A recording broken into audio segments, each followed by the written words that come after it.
This video is about chicken stomach for dinner.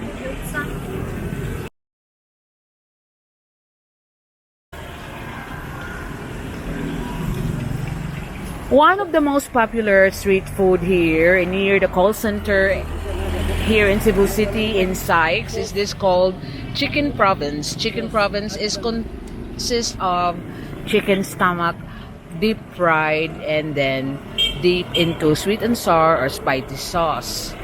During the time that they called, when almost near their wage time, when funds are becoming depleted through the days, this is now the favorite dinner for most of the employees. It's called the chicken province. It is actually the stomach part of the chicken and then marinated, buttered, and then deep fried. And when you eat it, you have to dip it with sweet and sour sauce or spicy sauce and eaten, of course, with our famous hanging rice here in Cebu City.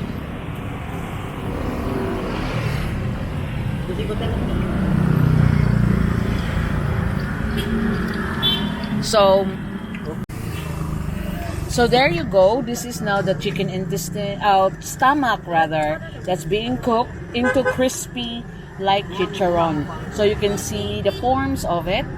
It's already been cleaned up.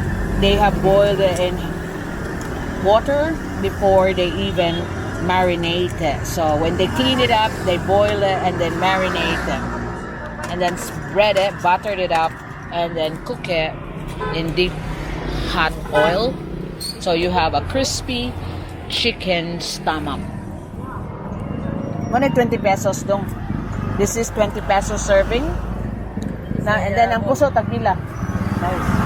So that's 20 pesos. Then you have the rice. Then if you see 20 pesos, then you have 2 rice. Then you have a sauce of either the vinegar, sweet and sour, or spicy. Then you have a meal for only 42 pesos. So this is like the poor man's meal, economy meal for most employees in times of funds depletion, when it's almost we call it tingbit. They called Tingbitay. tingbitay is when Your the salary next wage time. is like 2 or 3 days. Dulo ka nga ni Migo mo. 2 or 3 days before wage time. They stay here. Anton, pila mo kauras diri dong? Antod pa rin sa kadaw. Paingon sa alas 3. 3 a.m. So they start cooking here in the side of Sykes, in which a building that has a lot of call center companies. This is now 6 o'clock until 3 a.m. So they have a lot of this chicken stomach already clean, marinated, and breaded. Tanaw ko na ito. There we go. It's very popular with our street food lovers here in Cebu City. We call this the chicken province. Because the verdict, the spice that they have marinated this with is really good. It's quite spicy, and so I could understand why it's popular. And this is best to be eaten with beer or something like alcoholic drink. It's a good sumsuman or appetizer. So you can find this chicken province here this is the Sykes building up there. There's you can see there's loads of call center companies already renting there. It's near the Regis, and this is what is this place? This is the KFC in Mabolo, and they are just found on the road because these are actually chicken provinces street food. So this is how people eat them. And they are only available at night. So they eat it on the corner like what we're doing here. They extend their a board there on the side of their bicycle. So this is what they do for a living.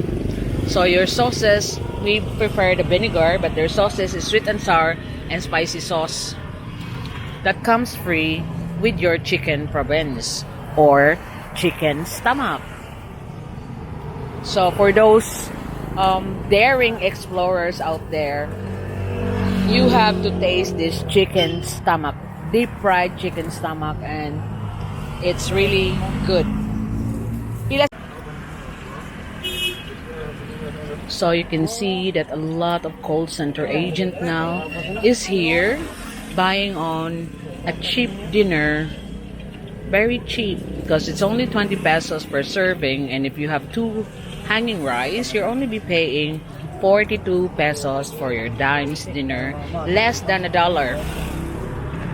So this is chicken stomach, and then also when they start marinating it, he was explaining to me that they scrape out all the fat on the stomach, and so is the esophagus. They also have the parts of the esophagus of the chicken, because that part of the meat without the fat is what they are marinating to make it like this soft crunchy taste, and it's like meat. So here, that's the stomach part on the bottom, and then that's the long part is the esophagus. So there, that's the perfect one. There, that's the stomach part, and then the esophagus is the long one. So all the fats has been scraped out, so to preserve the actual meat, if we call it meat. But this is a poor man's meal here in Cebu City. It originates from Cagayan din siya gikan gang. The recipe originates from Cagayan and become so popular, especially among call center places, because the agents or the employees of the call center are always looking for cheap, nice meal at the end of the day, so they can at least save up on their expenses.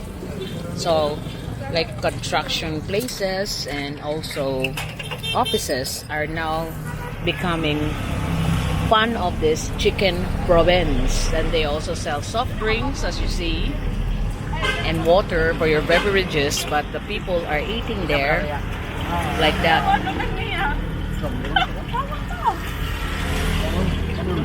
So this is a dinner less than $1 per person. There, you got loads of order now.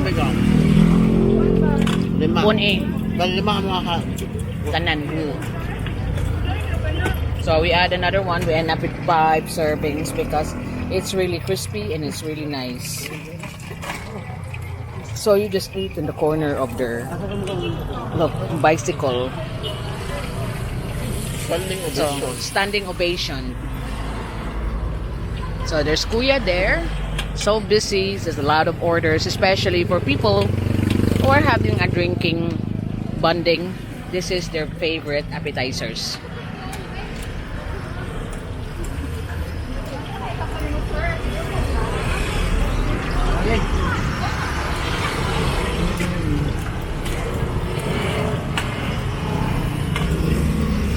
Also, there's another one that's also another nighttime street food here is the siomai with hanging rice. Pilang siomai da? Yeah. Pilang? 5? 8? 8 pesos per siomai. You know, the dim sum. This is also another cheap meal.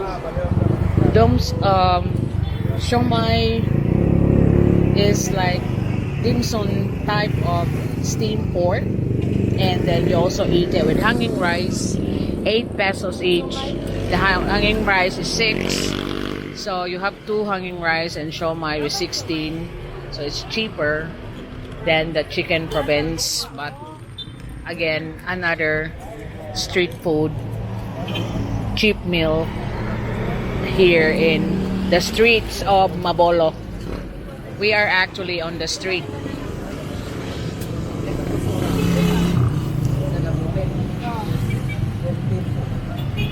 So the ladies here have just finished their dinner.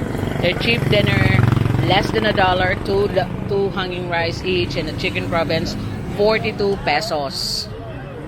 And if you add the soft drinks of 10 pesos, that's 52 pesos. It's still less than $1.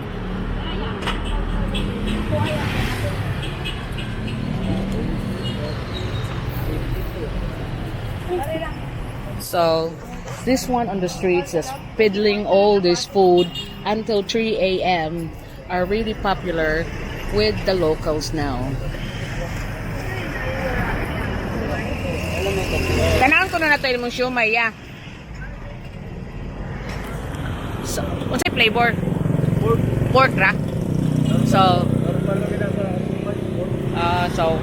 they only have pork flavor because you know sometimes in the mall you have a choice of tuna flavor, beef flavor, but this one is only pork flavor, but you have to flavor it with chili sauce, sweet and sour sauce, or just vinegar. And this is the chicken province, very popular. So this is my share now. It's a must to try for those it's not scared of trying some exotic food here in the Philippines. Try the chicken province. It's called chicken stomach and esophagus, but it's clean, boiled, deeply cooked, but they are already marinated and buttered before they do it. So it's actually very nice. I was shocked myself, and spicy. Nakabukin mo, ma'am?